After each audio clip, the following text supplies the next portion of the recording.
इस क्वेश्चन में अगर हम बात करें उस टाइम से क्या बोला है कि 6 पर्सन जिनके नाम यहाँ पर दिए हुए हैं have interviews in month of May, June and July on 2 different dates, 2nd and 7th of each month. ठीक है, आपके पास टोटल नंबर ऑफ पर्सन कितने 6 हैं जिनका इंटरव्यू है इन 3 मंथ्स में और इन 2 डेट्स में।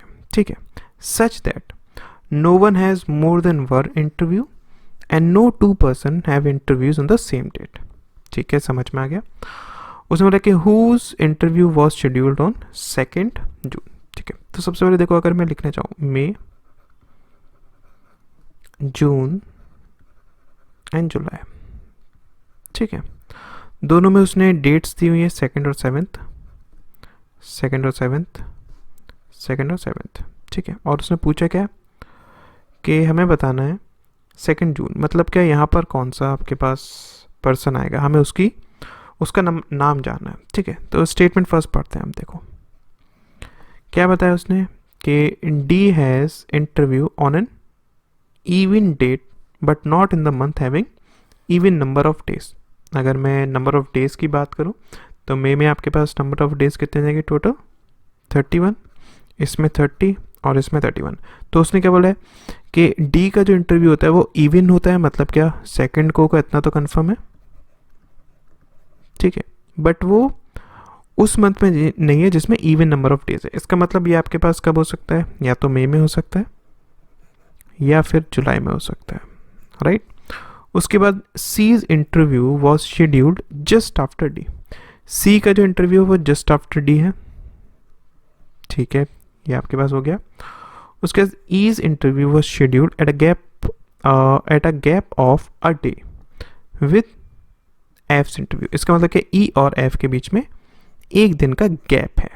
ठीक है, उसके बाद B's interview was held before A but not in the month. Okay, B का जो इंटरव्यू है वो ए से पहले है। ठीक है, but not in the month of having 2 vowels in its name. Okay, अगर हम 2 वॉवल्स की बात करें, इसमें नहीं है, इसमें है, इसमें नहीं है, इसका मतलब क्या ये आपके पास जून में नहीं होगा। ठीक है, इतना क्लियर हो गया।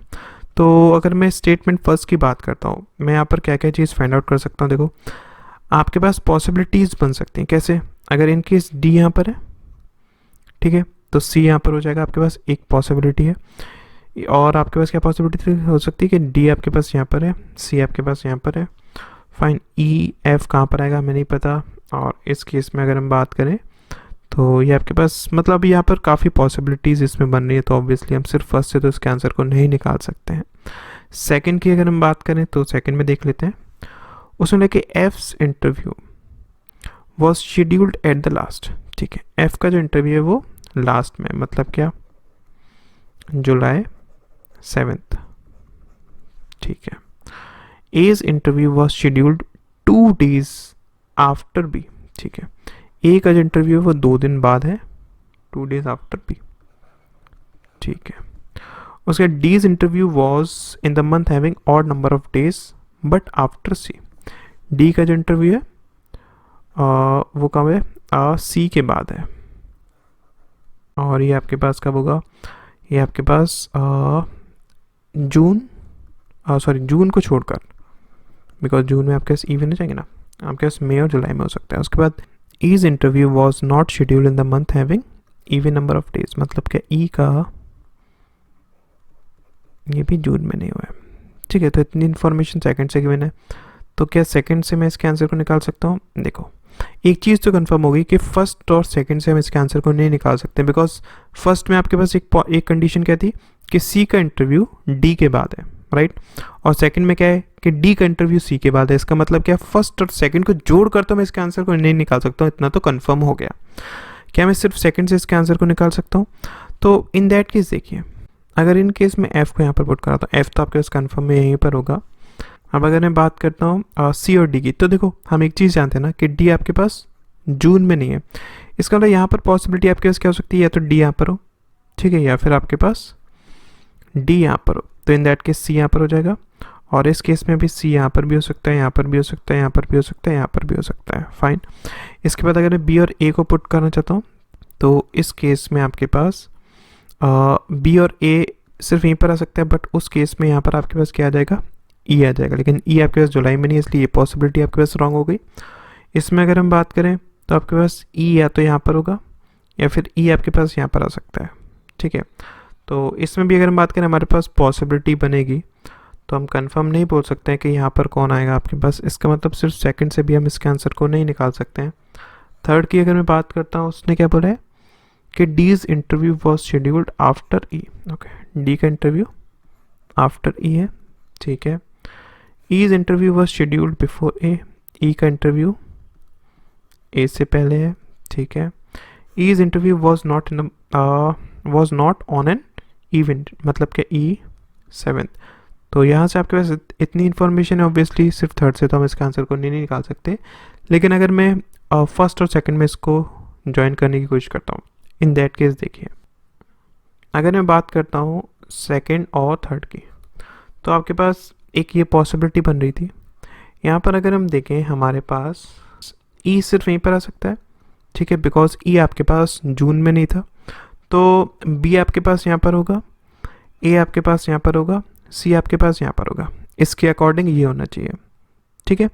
अगर हम सेकेंड और थर्ड को जोड़ते हैं तो हमारे पास सिर्फ एक यही पॉसिबिलिटी बन रही है, और इसमें पता चल रहा है कि सेकेंड जुलाई कौन है, इसका मतलब सेकेंड और थर्ड से मैं इसके आंसर को निकाल सकता हूँ, इतना कंफर्म हो गया, राइट। अब अगर मैं बात करता हूँ फर्स्ट और थर्ड की, ठीक है, इन दैट केस देखिए आपके पास ये पॉसिबिलिटी तो रॉन्ग हो जाएगी, बिकॉज हम जानते हैं कि डी का जो इंटरव्यू है वो ई के बाद हुआ है ना।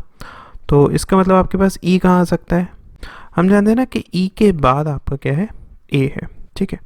तो ई आपके पास यहाँ पर तो हो नहीं सकता है, ई आपके पास सिर्फ यहीं पर हो पाएगा, ठीक है। अगर ई यहाँ पर है तो ए आपके पास इन दोनों में से कहीं हो सकता है, मतलब अगर हम बात करें एफ़ की तो एफ़ आपके पास यहाँ पर होगा, ठीक है। फिर ए आपके पास यहाँ पर होगा, तो बी आपके पास यहाँ पर होगा। यहाँ से अगर हम देखें हमारे पास सिर्फ एक पॉसिबिलिटी बन रही है, यहाँ पर पता चल रहा है कि आपके पास जून सेकंड को कौन था। इसका मतलब क्या है कि फर्स्ट और थर्ड से भी मैं इसके आंसर को निकाल सकता हूँ। फर्स्ट और सेकंड से मैं ऑब्वियसली नहीं निकाल पाऊंगा बिकॉज ऑफ दिस कंडीशन, है ना। इसका मतलब इसका राइट आंसर ये हो जाएगा, ठीक है।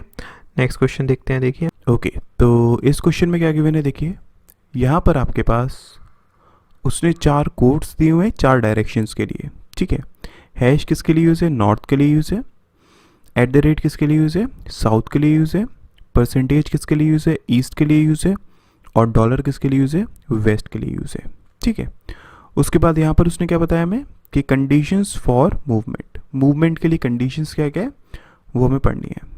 सबसे पहले क्या बताया उसने कि if 2 symbols are used in a code, अगर 2 सिम्बल्स यूज़ होते हैं एक कोड में, then the person who is being followed by the other goes in the direction of the codes while the other person goes in the opposite direction of the codes given। अच्छा, तो उसने हमसे क्या बोला है कि अगर आपके पास एक किसी कोड में 2 सिंबल्स यूज़ होते हैं, ठीक है, और आपके पास 2 पर्सन दिए हुए हैं, तो उसने क्या बोला है कि ये जो आपके पास सिंबल हैं उस डायरेक्शन में कौन पर्सन जाएगा, वो पर्सन जो कि फॉलो हो रहा है, मतलब ये किससे, अदर पर्सन से, ठीक है।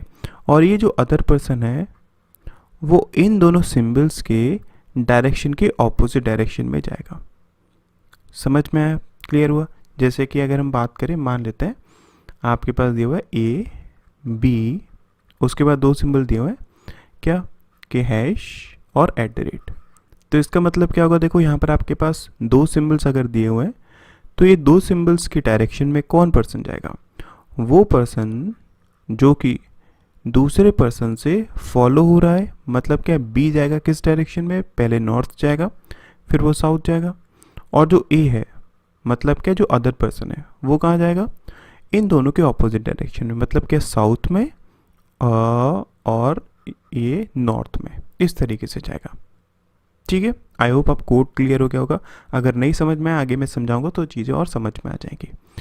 सेकंड क्या गिवन है उसने बोला है कि if a symbol is used between 2 person, then the person who is followed by the other person is in the direction of the symbol by the person who precedes him. Okay, उसने क्या बोला कि अगर आपके पास एक symbol use हो रहा है दो पर्सन के बीच में, ठीक है, जैसे कि मान लेते हैं यहाँ पर हैज यूज़ हो रहा है, इन दैट केस क्या होगा, वो पर्सन जो कि फॉलो हो रहा है दूसरे पर्सन से, मतलब क्या ये जो पर्सन होगा वो नॉर्थ डायरेक्शन में होगा, किससे,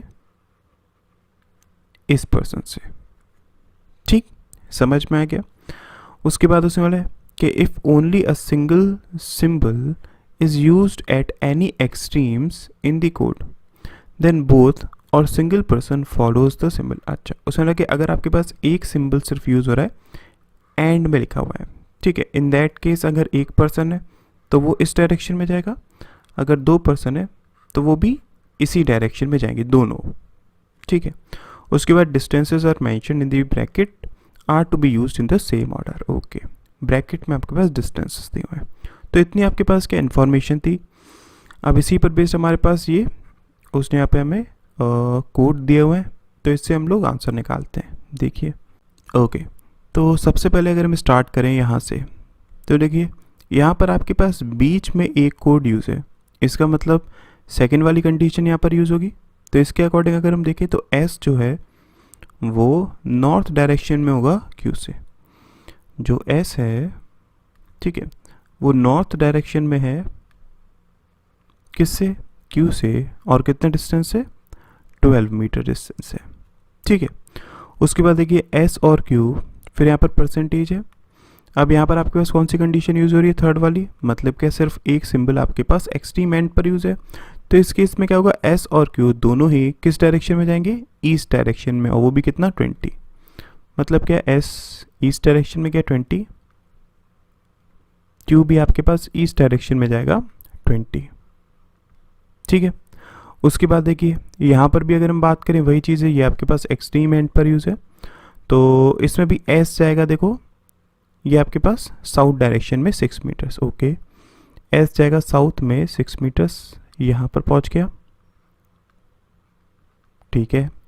फिर उसके बाद एस क्यू अगेन आपके पास ये दोनों सेम इसी डायरेक्शन में जाएंगे, मतलब क्या वेस्ट डायरेक्शन में जाएंगे 24 मीटर्स। अच्छा, तो मतलब ये आपके पास देखो एस 24 मीटर्स, 20 तो यहाँ पर चलेगा, फिर उसके बाद 4 मीटर्स यहाँ पर चलेगा।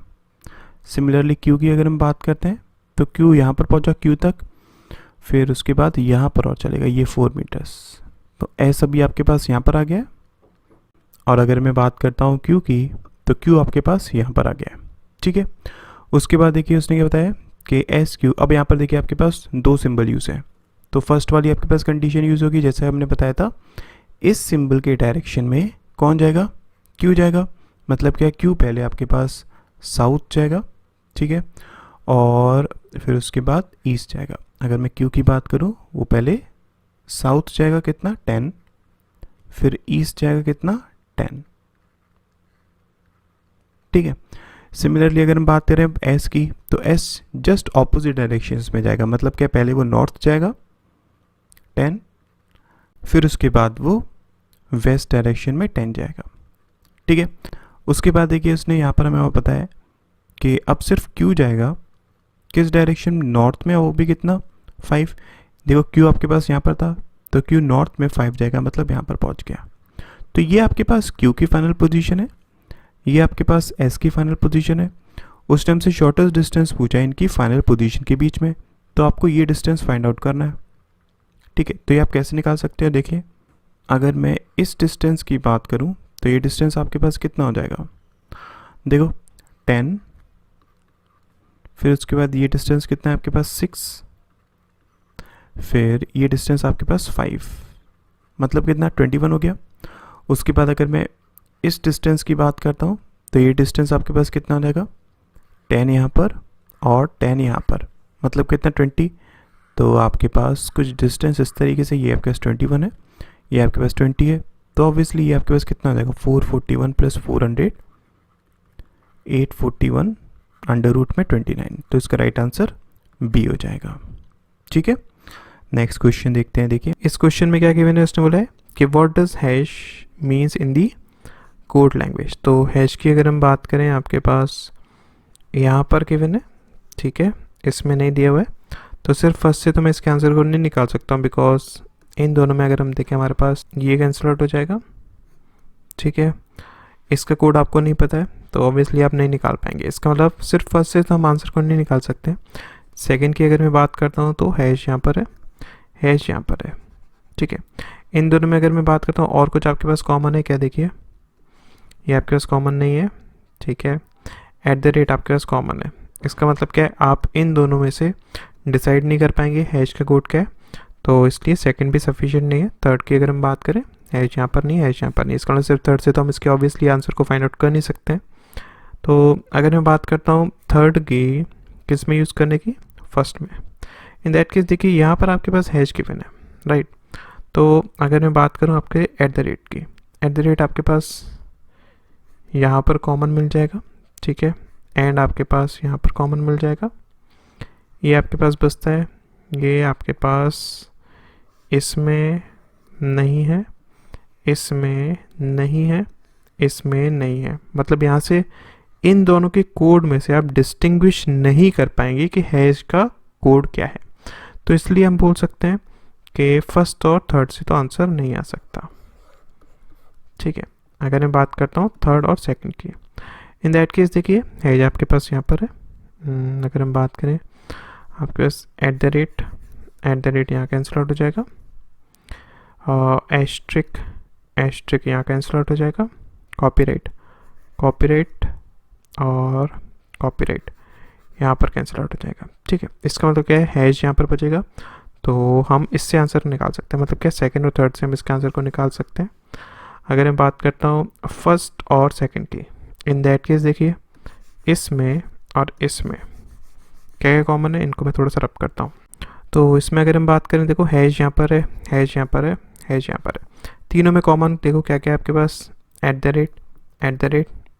बट @ यहाँ पर भी है, तो ये तो कैंसिल आउट हो जाएगा आपके पास, ठीक है। उसके बाद अगर मैं बात करता हूँ इसकी, ये आपके पास एंड यहाँ पर है, इसमें नहीं है, इसमें, तो मतलब ये भी आपके पास तीनों में नहीं है तो कैंसिल आउट हो जाएगा। इसकी अगर हम बात करते हैं, ये इसमें नहीं है, इसका मतलब हम इन तीनों में जो भी आपके पास कॉमन है उसको हम क्या उससे हम निकाल सकते हैं कि हैश का कोड क्या होगा। इसका मतलब आप फर्स्ट और सेकंड से इसके आंसर को निकाल सकते हैं। तो इसका राइट आंसर क्या हो जाएगा, इधर फर्स्ट एंड सेकंड टुगेदर और थर्ड एंड सेकंड टुगेदर, ठीक है। नेक्स्ट क्वेश्चन देखते हैं। देखिए इस क्वेश्चन में क्या गिवन है, उसने हमसे बोला है अ study comparing a group of chronically depressed individuals with an otherwise matched group of individuals free from depression found significantly more disorders of immune system among the depressed group। Okay, उसने ये बोला कि एक स्टडी करी गई दो groups के बीच में, ठीक है। एक ग्रुप ऐसा था जिसमें क्रॉनिकली डिप्रेस्ड लोग थे और दूसरा ग्रुप ऐसा था जिसमें डिप्रेस्ड लोग नहीं थे, फाइन। और ये चीज़ देखी गई उस ग्रुप में जिसमें डिप्रेस्ड लोग थे कि वहाँ पर नंबर ऑफ डिसऑर्डर्स किससे रिलेटेड, इम्यून सिस्टम से रिलेटेड ज़्यादा हैं।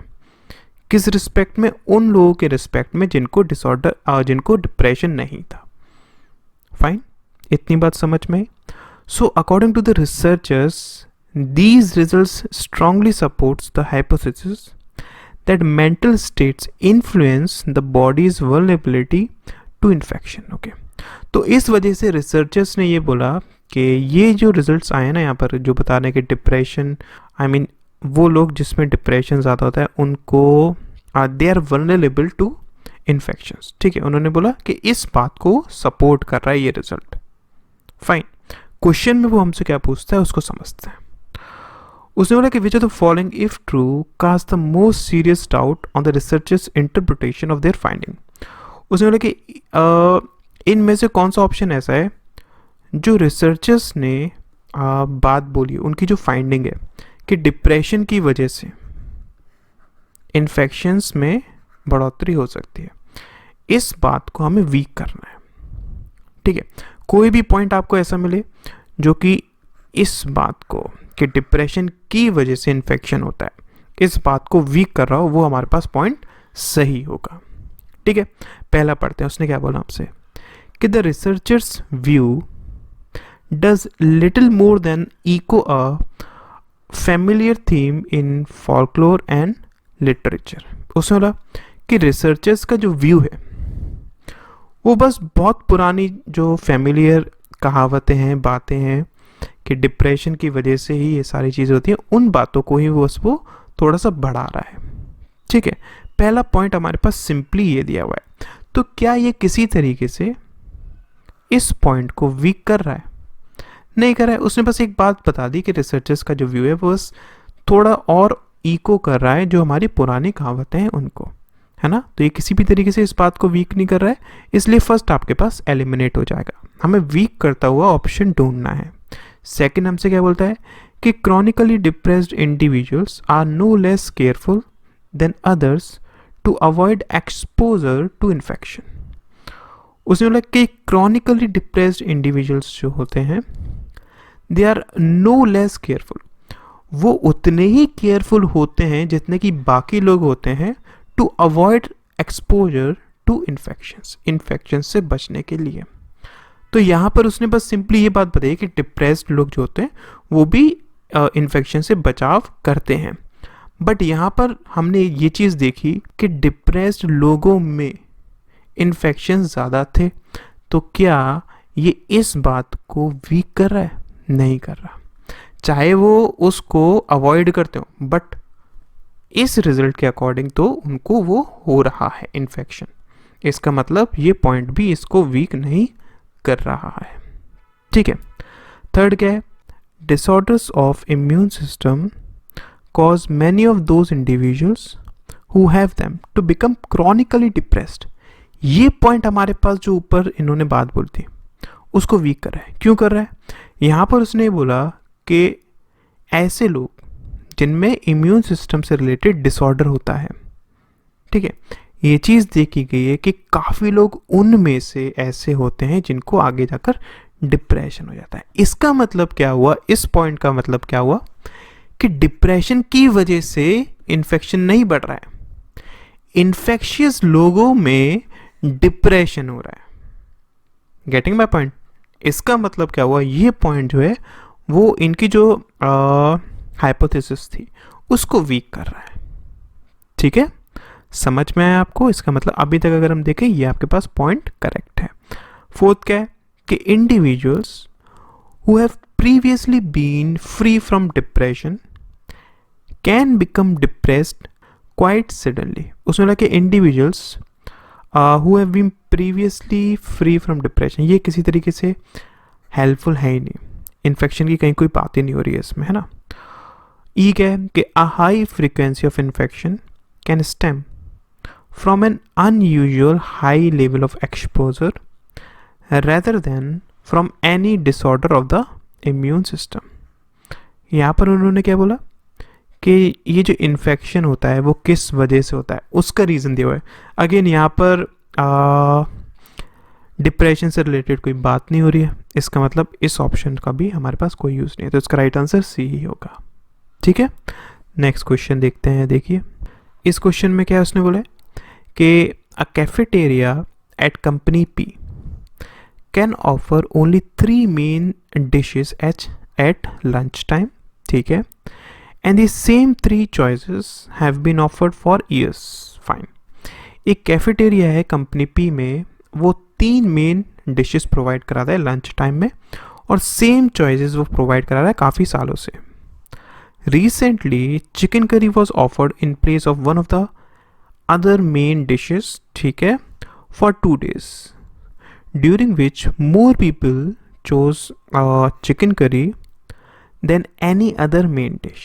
उन्होंने क्या बोला कि रिसेंटली एक जो मेन डिश थी उसको रिप्लेस कर दिया गया चिकन करी से, ठीक है, और ये चीज़ देखी गई कि ज़्यादातर लोग चिकन करी प्रेफर कर रहे थे बाकी और मेन डिशेस से उन 2 दिनों में, ठीक है। So a person says if the cafeteria wants to please its customer, okay, chicken curry should replace one of the regular dishes as a permanent part of the menu। उसने बोला, एक person ने ये सुझाव दिया कि अगर कैफेटेरिया को अपने कस्टमर्स को प्लीज़ करना है, इन दैट केस उसे चिकन करी अपनी एक मेन डिश में परमानेंटली रख लेना चाहिए। उसने ये बात हमसे बोली। ठीक है, आई होप आपको ऊपर की सारी बातें समझ में आ गई होंगी। अब क्वेश्चन वो हमसे क्या बोलता है कि which of the following point does the person fails to consider which weakens the argument given above. उसने क्या बोला कि ये जो पर्सन था, इस पर्सन ने किस बात को कंसिडर नहीं करा, जिस वजह से जो उसने बोला वो आर्गुमेंट वीक हो जाएगा। ठीक है, समझ में आया? मतलब क्या हुआ, एक बार फिर से जान लीजिए। एक कैफेटेरिया में ये चीज़ देखी गई कि काफ़ी सालों से 3 डिशेस दी जा रही थी। ठीक है, और एक दिन क्या हुआ, इनमें से एक डिश को चेंज कर दिया चिकन करी से, और ये चीज़ देखी गई 2 दिन ऐसा हुआ। ठीक है, 2 डेज ऐसा हुआ, और ये चीज़ देखी गई कि इन 2 दिनों में लोगों ने ज़्यादातर चिकन करी को लिया बाकी डिशेस के कंपैरिजन में। तो एक पर्सन ये बोलता है कि अगर आपको कस्टमर्स को प्लीज़ करना है, इन दैट केस आप इसको परमानेंटली अपने मेन्यू में रख लीजिए। ठीक है, ये बोला। तो हमें बताना है कि ये जो पर्सन ने, इसने किस बात का ध्यान नहीं रखा जिस वजह से ये आर्गुमेंट वीक हो जाएगा। पहला पढ़ते हैं, the proportion of company P employees who regularly eat lunch in the company's cafeteria. See, कितने लोग वहाँ पर आकर खाते हैं हमें उससे कोई मतलब नहीं है। Getting my point? इसका मतलब ये आपके पास पॉइंट किसी तरीके से इस पर्सन के आर्गुमेंट को वीक नहीं कर रहा है ना? इसका मतलब फर्स्ट तो सफिशिएंट नहीं है। सेकंड क्या है, उसको पढ़ते हैं, whether any of the ingredient used in cafeteria's recipe for chicken curry are included in any of the regular main dishes. उसने क्या बोला कि क्या कोई ऐसा इंग्रेडिएंट जो कि चिकन करी में यूज़ करा था वो इंक्लूडेड था जो पिछली आपकी 3 डिशेस थी उनमें। तो नहीं, ये भी आपके पास किसी तरीके से हेल्प नहीं करेगा, उसको वीक नहीं कर पाएगा, बिकॉज यहाँ से भी कोई मतलब नहीं मिल रहा है। हमें ये देखना है जो उसने बात बोली थी कि अगर आप चिकन करी को परमानेंट कर देंगे, इन दैट केस आप कस्टमर्स को प्लीज़ कर सकते हैं, इसको हमें वीक करना है। तो ये भी आपके पास हेल्पफुल नहीं है। थर्ड क्या है, a desire for variety as a reason for people's choice to chicken curry during the day it was offered. ये एक इंटरेस्टिंग पॉइंट है, ध्यान से समझिएगा। यहाँ पर उसने क्या बोला कि a desire for variety as a reason for people's choice. लोग ये चाहते हैं कि उनको वैरायटी मिले खाने में। ठीक है, इसीलिए उन 2 दिनों में लोगों ने चिकन करी प्रेफर करी। अगर चिकन करी की जगह कोई और भी डिश होती, ठीक है, 3 डिशेस आप रेगुलरली प्रोवाइड करा रहे थे, इन 3 डिशेस के अलावा अगर आप कोई भी डिश यहाँ पर प्रोवाइड कराते तब भी लोग उसको प्रेफर करते, बिकॉज लोग चाहते हैं कि वैरायटी मिले। तो अगर आप इन केस चिकन करी को परमानेंट कर देते हैं तो अगेन आप वही चीज़ कर रहे हैं कि 3 डिशेस आप फिक्स कर देंगे, तो लोगों का क्या होगा, फिर से वही प्रॉब्लम आ जाएगी कि वो सेम चीज़ें प्रोवाइड करा रहे हैं। अगेन जब आप फिर कुछ नया प्रोवाइड कराएंगे तो लोग उसको प्रेफर करेंगे। तो इसका मतलब क्या है, इस पर्सन ने इस बात को ध्यान में नहीं रखा, इस वजह से जो उसने बोला उसका आर्गुमेंट वीक हो जाएगा कि आप चिकन करी को परमानेंट कर दो। चिकन करी को अगर वो परमानेंट भी कर देगा, इन दैट केस अगेन वही पुरानी बातें स्टार्ट हो जाएंगी। ठीक है, समझ में? इसका मतलब अभी तक अगर हम देखें, C point is the correct answer. ठीक, डी पढ़ते हैं उसने कि what food other than the main dishes are regularly offered at the lunch time by the cafeteria. Useful नहीं है। Whether other meals besides lunch are served in company P cafeteria. Whether other meals, ये भी useful नहीं है। इसका मतलब इसका right answer आपका सी होगा।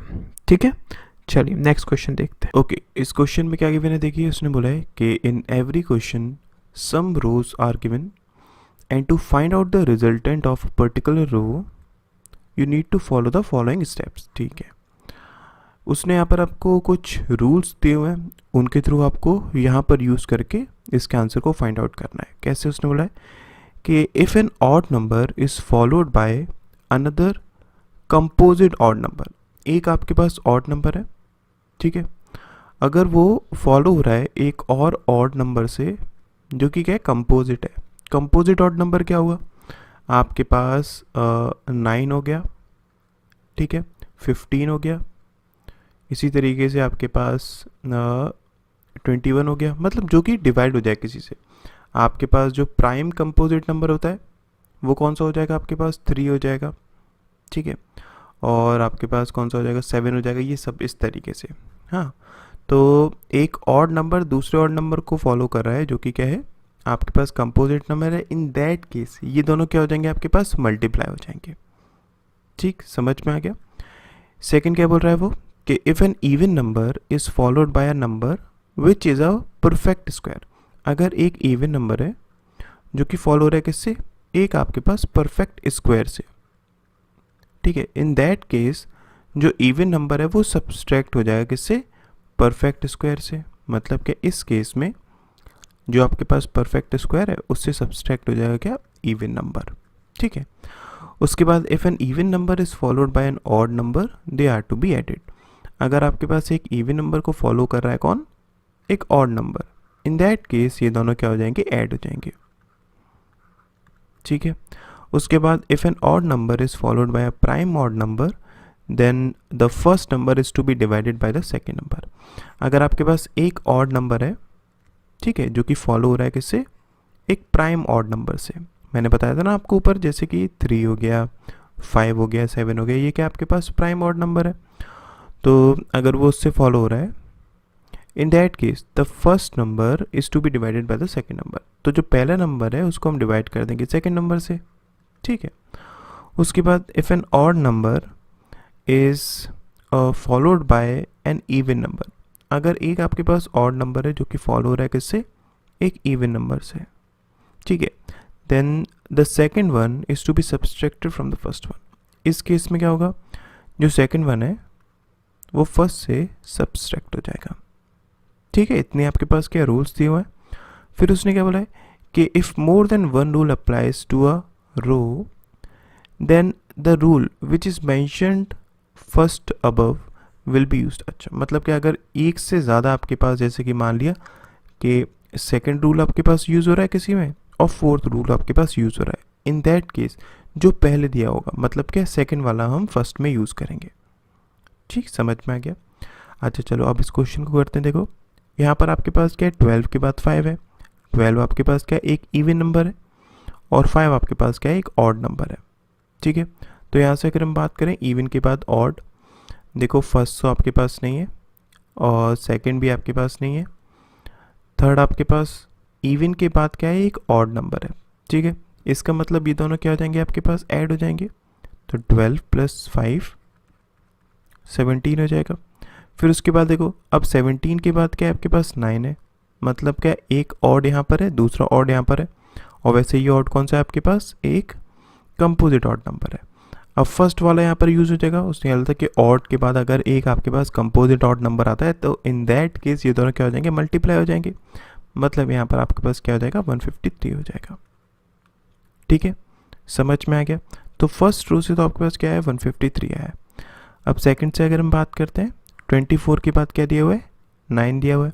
देखो इवन के बाद क्या है आपके पास, ऑड है, तो यहाँ पर देखिए वही चीज़ यूज़ होगी। अब देखिए यहाँ पर थर्ड भी आपके पास फॉलो हो रहा है, बिकॉज इवन के बाद क्या ऑड नंबर है, और सेकंड भी फॉलो हो रहा है। इवन के बाद एक परफेक्ट स्क्वायर है, बट हम पहले कौन सा यूज़ करेंगे, परफेक्ट स्क्वायर वाला यूज़ करेंगे ना।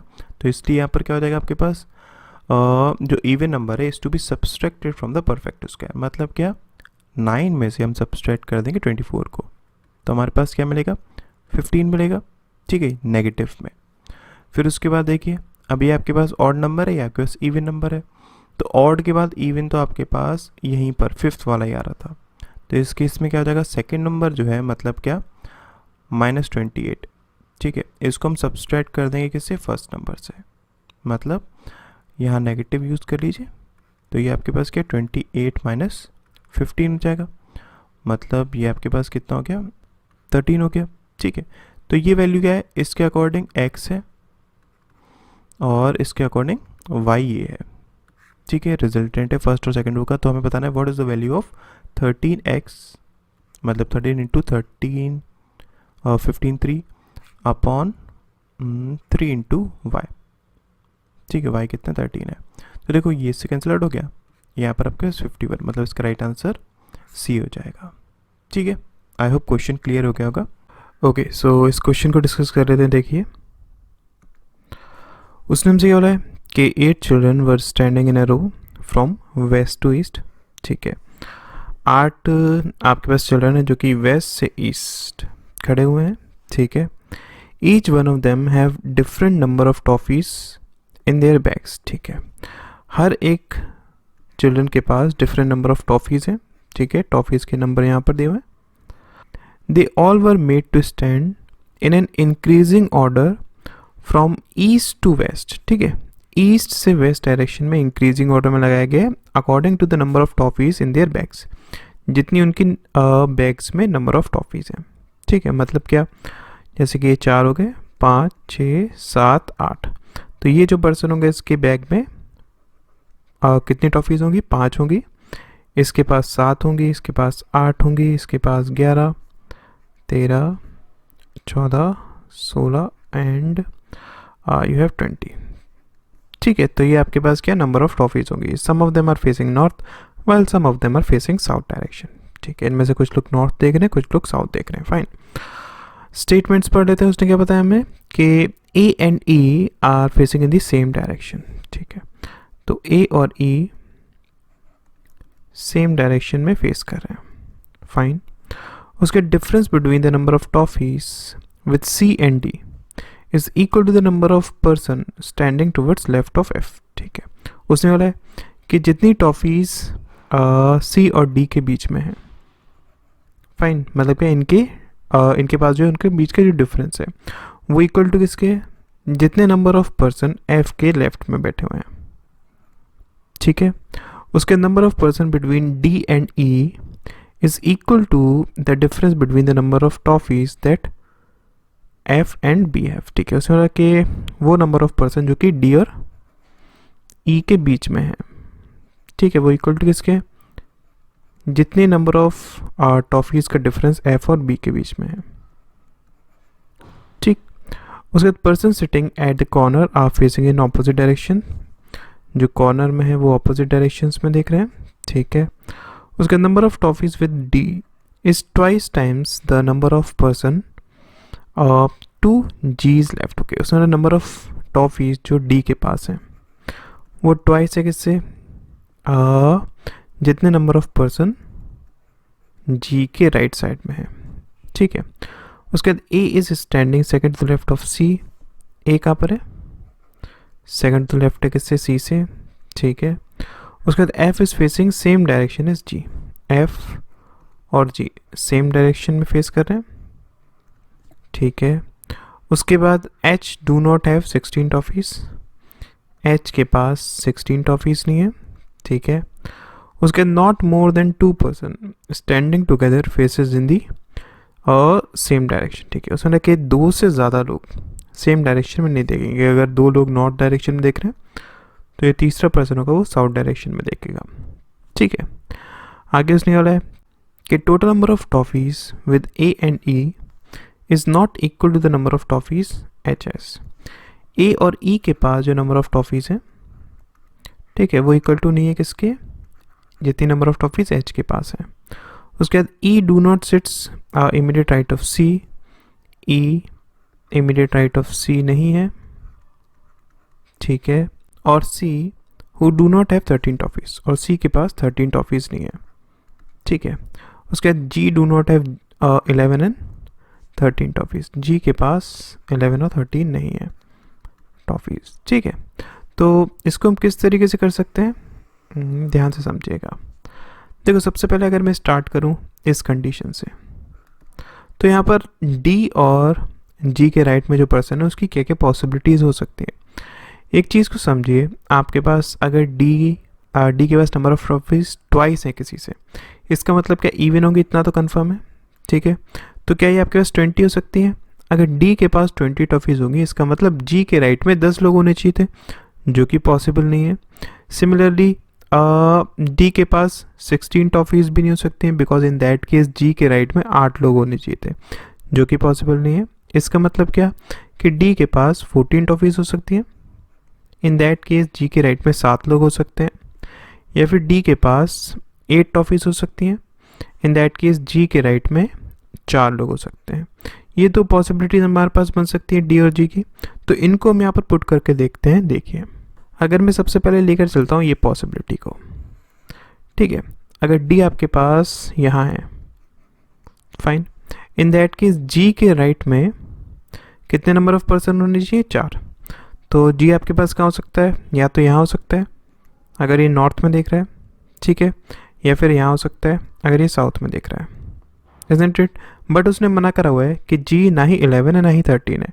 इसका मतलब ये पॉसिबिलिटी तो आपके पास पूरी तरीके से रॉन्ग हो जाएगी, राइट? आपके पास ये पॉसिबिलिटी बचती है, इसको हम पुट करा कर देखते हैं। देखिए अगर हम बात करें इस पॉसिबिलिटी की, डी के पास 14 है, डी यहाँ पर आ जाएगा। अब जी के राइट में 7 लोग हैं, तो इसकी 2 पॉसिबिलिटीज़ बन सकती है। एक पॉसिबिलिटी क्या हो सकती है कि आपके पास जी यहाँ पर हो, फाइन, ये कहाँ देख रहा हो, साउथ डायरेक्शन में देख रहा हो, इन दैट केस ये पर्सन कहाँ देखेगा, नॉर्थ डायरेक्शन में देखेगा। अगर इसकी मैं एक और पॉसिबिलिटी बनाना चाहूँ, 1 2 3 4 5 6 7 एंड 8, अगर डी आपके पास यहाँ पर है जिसके पास 14 टॉफीज़ हैं, ये 20 है, 16 है,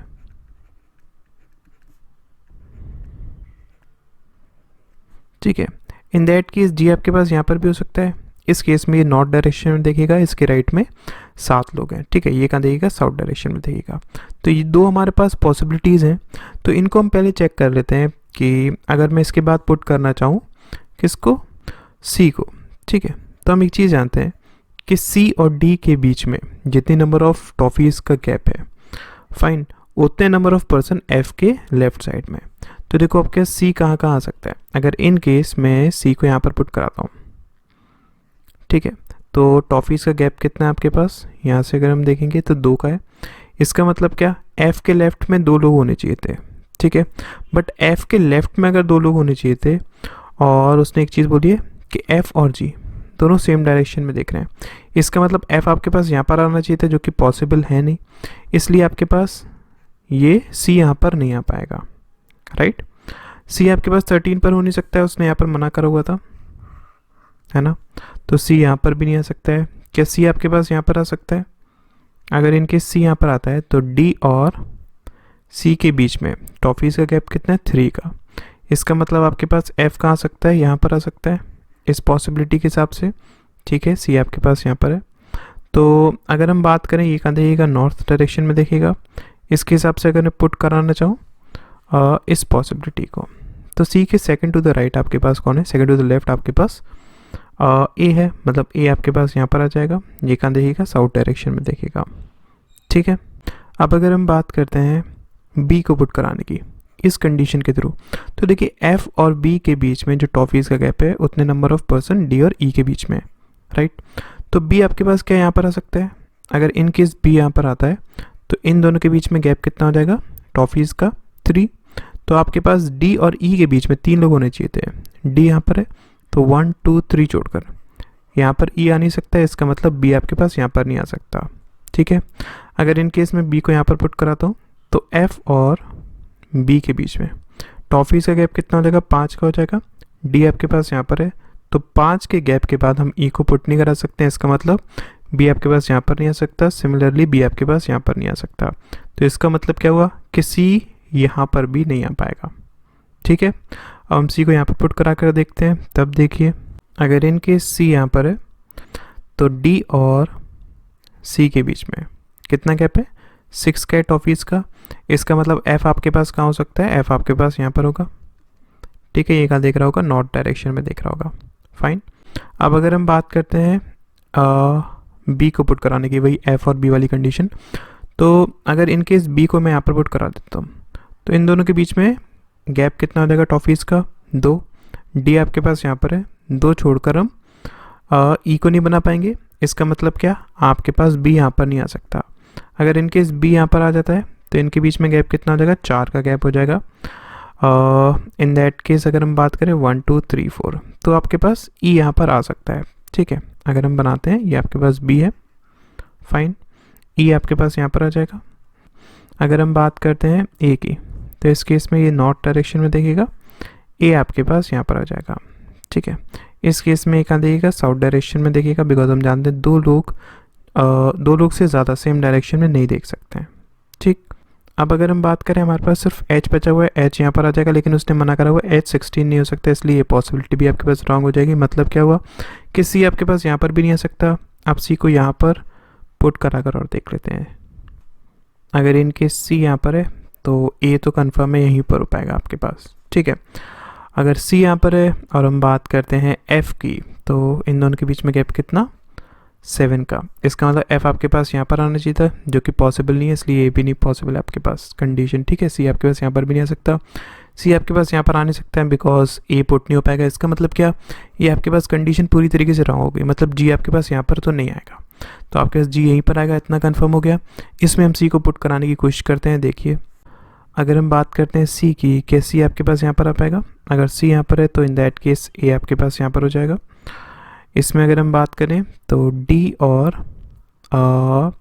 एफ के सी के बीच में कितना गैप है आपके पास, 7 का गैप है। इसका मतलब एफ के लेफ्ट साइड में 7 होने चाहिए थे, तो आपके पास एफ यहाँ पर आना चाहिए था, जो कि पॉसिबल नहीं है। इसका मतलब सी आपके पास यहाँ पर नहीं आ सकता। ठीक है, अगर इन केस में सी को यहाँ पर पुट कराता हूँ, तब देख लीजिए, अगर इन केस सी यहाँ पर है, ये नॉर्थ डायरेक्शन में देखिएगा, ए आपके पास यहाँ पर हो जाएगा। और अगर हम बात करते हैं किसकी, एफ़ की, तो देखिए इन दोनों के बीच में गैप कितने का है, 6 का है। इसका मतलब एफ़ आपके पास यहाँ पर होगा, ये कहाँ देखिएगा, साउथ डायरेक्शन में। इसके लेफ्ट में कितने लोग हैं, 6 लोग हैं। ठीक है, इसके बाद अगर मैं बात करता हूँ बी की, तो बी आपके पास कहाँ आ सकता है? देखिए, अगर इन केस मैंने बी को यहाँ पर पुट करा दिया, तो एफ़ और बी के बीच में 4 का गैप हो जाएगा। डी आपके पास यहाँ पर है, ई पुट नहीं हो पाएगा, इसका मतलब बी आपके पास यहाँ पर नहीं आ सकता। अगर इन केस में बी को यहाँ पर पुट करा देता हूँ, तो इन दोनों के बीच में गैप कितना हो जाएगा, 5 का हो जाएगा। अगेन बी नहीं आ सकता, बी यहाँ पर भी नहीं आ सकता। इसका मतलब क्या, सी आपके पास यहाँ पर भी नहीं आ सकता, कन्फर्म हो गया। ठीक है, अब सी को यहाँ पर पुट करा कर देखते हैं। देखिए, अगर इन केस सी यहाँ पर है तो ये साउथ डायरेक्शन में देखिएगा, ए आपके पास यहाँ पर हो जाएगा। ठीक है, फिर अगर हम बात करते हैं इन दोनों के बीच में गैप कितने का है, 3 का गैप है। यहाँ पर हम पुट नहीं करा सकते हैं एफ़ को, इसका मतलब क्या, ये पॉसिबिलिटी भी आपके पास पूरी तरीके से रॉन्ग हो जाएगी। ठीक है, सी यहाँ पर आ नहीं पाएगा, तो सी के लिए सिर्फ एक यही पोजीशन बचती है, इसको हम पुट करा कर देखते हैं। देखिए, ओके, अगर इन केस सी यहाँ पर है तो ए आपके पास यहाँ पर हो जाएगा। ठीक है, इन दोनों के बीच में गैप कितने का है, 2 का गैप है। इसका मतलब एफ़ आपके पास कहाँ पर हो जाएगा, एफ़ आपके पास यहाँ पर हो जाएगा। ठीक है, इसके लेफ्ट में 2 लोग हैं, फाइन। फिर अगर मैं बात करता हूँ किसकी, बी की, तो बी आपके पास देखिए, अगर इन केस मैंने बी को यहाँ पर पुट कराया, तो इनके बीच में गैप कितने का हो जाएगा, 12 का हो जाएगा, जो कि पॉसिबल नहीं है डी और ई के बीच के लिए। अगर इन केस मैं यहाँ पर पुट कराता हूँ बी को, तो इन दोनों के बीच में गैप कितने का हो जाएगा, 3 का हो जाएगा। डी आपके पास यहाँ पर है 1 2 3, और यहाँ पर आपके पास क्या आ जाएगा, ई आ जाएगा। ठीक है, इन दैट केस एच आपके पास यहाँ पर आएगा 20 पर, बट उसने क्या बोला था कि ए प्लस ई एच के बराबर नहीं है। यहाँ पर अगर हम देखें इन दोनों का सम एच के बराबर हो रहा है, इसका मतलब क्या, आपके पास ये भी पॉसिबिलिटी नहीं है, तो बी हमारे पास सिर्फ यहीं पर आ सकता है। अगर आपके पास बी यहाँ पर है, तो इन दैट केस इन दोनों के बीच में गैप कितने का है, 1, मतलब कि आपके पास ई कहाँ पर आएगा, ई यहाँ पर हो नहीं सकता है बिकॉज सी के इमीडिएट राइट में ई नहीं है, इसका मतलब ई आपके पास सिर्फ यहीं पर आएगा, एच आपके पास सिर्फ यहाँ पर आएगा। ठीक है, अगर हम बात करें ये कहाँ देखिएगा, नॉर्थ डायरेक्शन में देखिएगा। उसके बाद ए और ई, उसने क्या बोला था, कहाँ देख रहे हैं, वो सेम डायरेक्शन में देख रहे हैं ना, तो ये दोनों नॉर्थ डायरेक्शन में देखेंगे और ये साउथ डायरेक्शन में देखेगा। तो ये हमारे पास फाइनल पजल बनेगी। आई होप आपको क्लियर हो गया होगा। उसने हमसे पूछा था कि 11 जो है, ठीक है, वो टॉफीज़ किसके पास है, वो ई के पास है, फाइन।